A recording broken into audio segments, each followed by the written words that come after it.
చిన్న వర్షం అంతా అతలాకుతలం. కాలనీలు చెరువులను తలపించడానికి, వీధులు నదుల్లా మారడానికి రోజుల తరబడో లేక రోజంతా వర్షం పడనవసరం లేదు.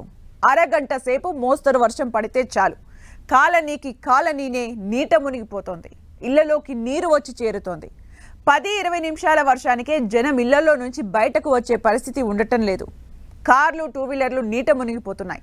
ఒక్కోసారి వర్షం ఎఫెక్ట్ చూస్తే 20 నిమిషాల్లో ఇంత విధ్వంసం జరిగిందా అన్న ఫీలింగ్ కలుగుతోంది. నిజంగానే రెయిన్ ఎఫెక్ట్ అంత తీవ్రంగా ఉంటుందా? అరగంట వర్షం కాలనీలను ముంచడానికి రీజన్ ఏంటి? నీళ్లు పోవడానికి దారి లేకపోవడమే నష్టానికి కారణమా?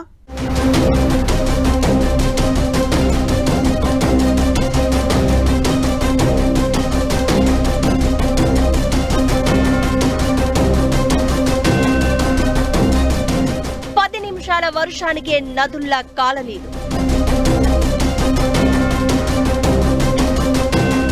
ఏకధాటిగా అరగంట వాన పడితే అంతే సంగతులు. ఓ 2 గంటలు కుండపోత పోస్తే ఖతమే. వర్షం దాని పేరెత్తితేనే భయపడిపోతున్నారు జనం. కాస్త లోతట్టు ప్రాంతాల్లో ఉన్నవారికైతే వానొస్తోందంటే చాలు గుండె గుబేలే. భారీ వర్షం పడుతుందంటే చాలు డేంజర్ బెల్ మోగుతూనే ఉంటుంది. ఏ నిమిషంలో అయినా తమ ఇంటిని నీరు చుట్టేస్తుందన్న గుబులు వెంటాడుతోంది. వర్షం చూపించే ఎఫెక్ట్ ఆ రేంజ్ లో ఉంటుంది. గతంలో వర్షాలు 4-5 రోజులు పడితే కాస్త బురదగా ఉండేది. ఇప్పుడంతా కాంక్రీట్ జంగలైపోయింది. వర్షపు నీళ్లు భూమిలోకి వెళ్లే పరిస్థితి లేదు. ఒకవేళ భారీ వర్షం పడినా నీళ్లు వెళ్లేందుకు దారి లేదు. ఇంకేముంది, కాలనీలే చెరువులవుతున్నాయి. ఇండ్లు కుంటల్లా మారుతున్నాయి. వీధులు నదులను తలపిస్తున్నాయి. వర్షం వచ్చి బురద పోటెత్తితే చాలు క్లౌడ్ బరస్ట్ ను తెర మీదకు తెస్తున్నారు. గంటలోనే 2 రోజుల వర్షం కొట్టిందని కొందరు, ఈ స్థాయి వరద ఎప్పుడూ రాలేదని ఇంకొందరు చెప్పుకొస్తారు. వర్షం ఎఫెక్ట్ ఉన్నప్పటికీ నీళ్లు సాఫీగా ఫ్లోకు తగ్గట్లుగా వెళ్లిపోయే పరిస్థితి లేదు. అందుకే 10 నిమిషాల వర్షానికే రోడ్లపై మోకాలు లోతు నీళ్లు నిలిచిపోతున్నాయి. ఇంకాస్త ఎక్కువైతే ఇంటి గడపను తాకుతున్నాయి వర్షపు నీళ్లు. ఇదంతా జనం కొని తెచ్చుకున్న కష్టమనేది ఎక్స్పర్ట్స్ అభిప్రాయం. ఏళ్లుగా ప్రభుత్వ పట్టింపు లేనితనం కూడా జనాల కొంప ముంచుతుందని చెప్తున్నారు.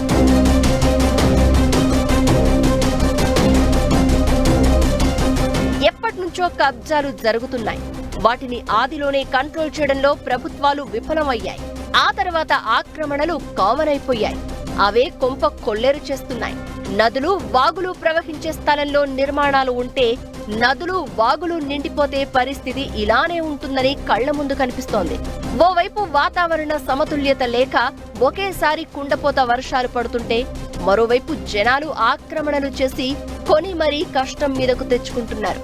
అందుకే జల విలయం చుట్టుముట్టి ఆగమైతున్న పరిస్థితి ఉంది. పల్లె, పట్టణం, నగరం అని తేడా లేకుండా వర్షం, వరదకు అందరూ బాధితులైపోతున్నారు.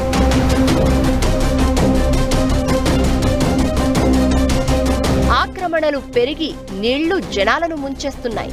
అందుకే హైదరాబాద్ లో మిషన్ ప్రారంభించింది. కబ్జా, అక్రమ కట్టడం అని తేలితే చాలు బుల్డోజర్లు దింపేస్తోంది. FTL బఫర్ జోన్లలో నిర్మాణాలు ఉంటే నేలమట్టం చేస్తోంది.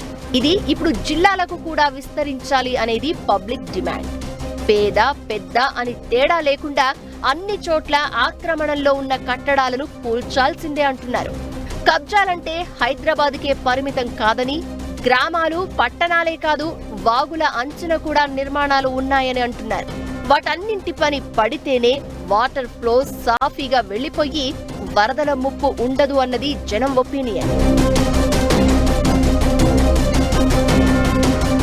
హైదరాబాద్, వరంగల్, ఖమ్మం, నిజామాబాద్, ఆదిలాబాద్తో పాటు ఏపీలో విజయవాడ, వైజాగ్, రాజమండ్రి, కాకినాడ, కర్నూలు లాంటి నగరాలు, పట్టణాలు అభివృద్ధికి కేరఫ్ అయ్యాయి. ఉపాధి కోసం, చదువుల కోసం అందరూ టౌన్లు, సిటీలకు షిఫ్ట్ అవుతూ ఉండడంతో నగరాల విస్తరణ పెరిగిపోతోంది. హైదరాబాద్కు ఉన్నట్లుగా కొన్ని నగరాలకు కావలసినంత భూములు లేవు. అందుకే విజయవాడ లాంటి నగరాల్లో వాగులు, నదుల బఫర్ జోన్లలో నిర్మాణాలు జరుగుతున్నాయి. ఆ కట్టడాలు వరదలు వచ్చినప్పుడు ముంపునకు కారణమవుతున్నాయి.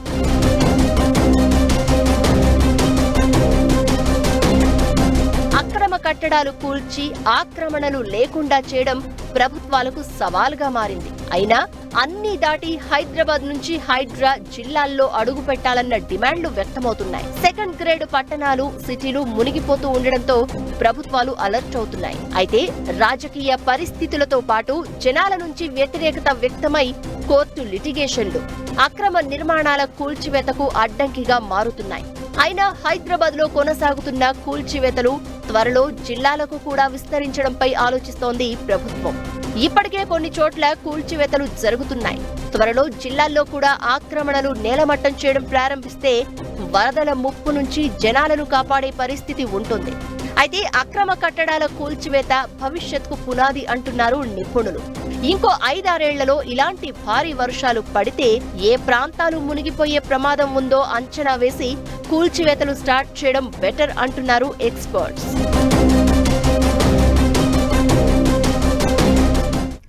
నవ్యాంధ్ర రాజధానికి కేర్ ఆఫ్ ఆ సిటీ. ఆ నగరం అంటే ఏపీ ప్రజలకు వైబ్రేషన్. హైదరాబాద్ తర్వాత అందరికీ గుర్తొచ్చేది విజయవాడని. అలాంటి బెజవాడ అష్టదిగ్బంధంలో చిక్కుకుపోయింది. ఆ నగరం మీదుగా వెళ్లే నేషనల్ హైవేనే మునిగిపోయింది. ప్రకాశం బ్యారేజ్పై రాకపోకలు బంద్ అయ్యాయి. 3 లక్షల మంది ఇండ్లు విడిచి వెళ్లారు. బుడమేరు బుసగొట్టడంతో విజయవాడ విలవిల్లాడుతోంది. అనుకోని విలయం నగరవాసులను దిక్కుతోచని పరిస్థితుల్లోకి నెట్టేసింది. బెజవాడ ఎందుకు మునిగినట్లు? కాలనీలే వరద నీటిలో చిక్కడానికి కారణమేంటి? జనమే కొని మరీ కష్టం తెచ్చుకున్నారా?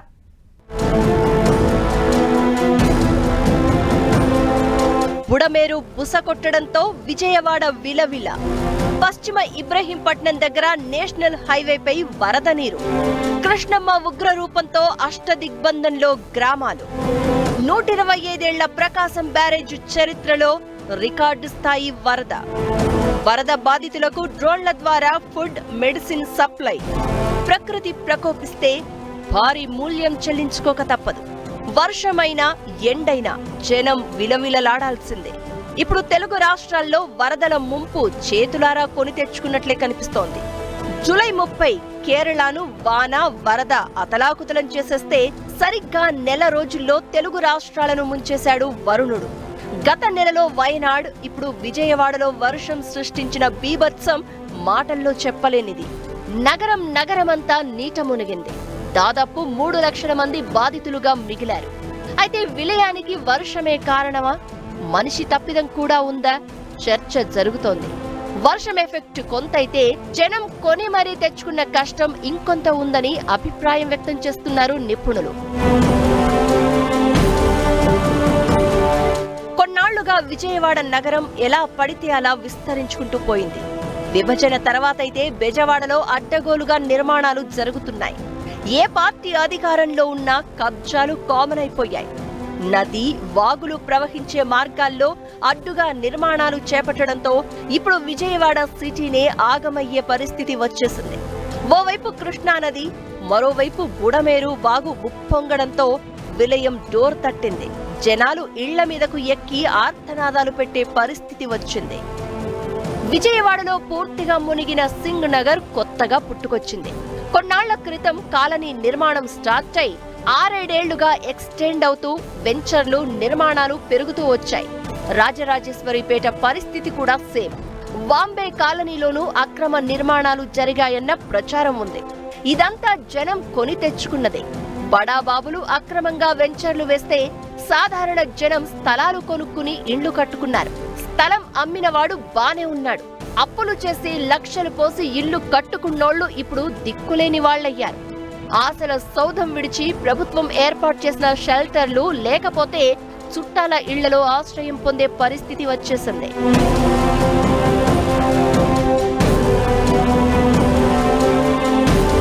బుడమేరు వాగు క్యాచ్మెంట్ ఏరియాలో అడ్డగోలుగా నిర్మాణాలు జరిగాయి. ఓవైపు చేపల చెరువులు వచ్చేశాయి. విజయవాడలో ఆక్రమణలతో జల ప్రవాహానికి తగిన దారి లేకుండా పోయింది. దీంతో బుడమేరు కట్టలు తెంచుకున్నట్లుగా చెలరేగిపోయింది. ఈ ఉప్పెన ఇప్పటికిప్పుడే వచ్చింది కాదు. ఓవైపు ప్రభుత్వ నిర్లక్ష్యం, మరోవైపు ప్రజలు చేతులా తెచ్చుకున్న కష్టం రెండూ కలగలిసి నగరానికి ఆపదను తెచ్చిపెట్టాయి. బాగులు, నదులు ప్రవహించే ఏరియాల్లో నిర్మాణాలు కట్టడమే పెద్ద తప్పు. కానీ అవేవీ పట్టించుకోకుండా అడ్డగోలుగా కన్స్ట్రక్షన్ చేసుకుంటూ వెళ్లిపోయారు. ఇన్నాళ్లు అధికారులు పట్టించుకోలేదు, ప్రభుత్వాలు దృష్టి పెట్టలేదు. ఇప్పుడు రాత్రికి రాత్రే వరద ముంచెత్తింది. ప్రభుత్వం అలర్ట్ అయి పరిస్థితి చక్కదిద్దే ప్రయత్నం చేస్తోంది. ముంపు బాధితులు కాలనీలు వదిలేసి సేఫ్ ప్లేస్లకు వెళ్లిపోయారు. వరద వచ్చినప్పుడు ప్రభుత్వాలను బద్నాం చేయడం కామన్ అయిపోయింది. తాము కడుతున్న ఇల్లు బఫర్ జోన్లో ఉందా, ఎఫ్టీఎల్లో ఉందా, వరద వస్తే ముప్పు ఉంటుందా, ఇంతకు తాము తీసుకున్న స్థలం ప్రైవేట్ స్థలమా, కబ్జా చేసి వెంచర్ వేసిందా అని చూసుకోవడం లేదు జనం. తక్కువ ధరలో సిటీకి దగ్గరలో స్థలం, అపార్ట్మెంట్లో ఫ్లాట్ దొరికిందంటే చాలు కొనేస్తున్నారు. ఇలా వరదలు వచ్చిన సమయాల్లో ఇబ్బంది ఏదైనా భరించేందుకు కొందరు మానసికంగా సిద్ధమవుతున్నారు.